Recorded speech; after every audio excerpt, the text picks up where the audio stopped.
Kita on terus ni. Tak ada. Hah? Sekejap aku ambil ni.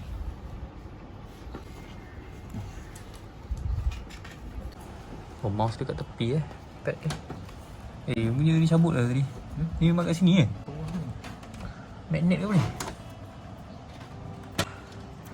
Okay, simpan. Apa password? Okay. Kam.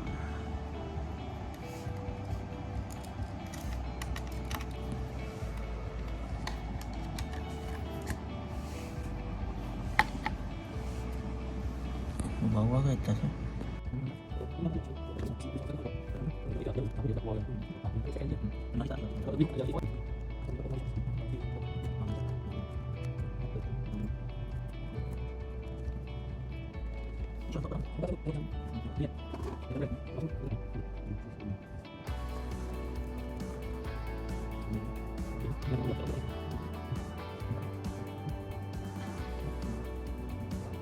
HDD sikit 1TB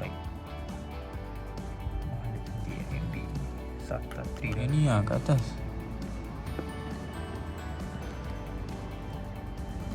Okay, dah siap settle install. Siap, siap. Background tak lawa. Buka background. Master book report. New server report. Di GPT.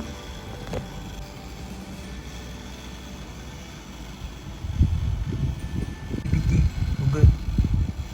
Ada tu. Select style. 4 hard drive smaller than 2TB in size. Smaller. Ambil M lah. MBR. Yeah. Maximum lah kan? Okay. Berapa partition nak buat?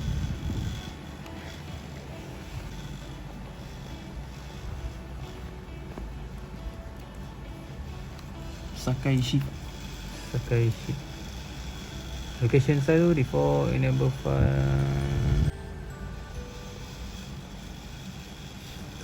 Okay, right click balik kat format tu. Sekejap. Okay, right click. Buat nak buat 2-3 file ke nak buat satu ke? Biar satu tu. Satu okey lah. Okay lah, dah settle lah. Buka background. Kita kodok.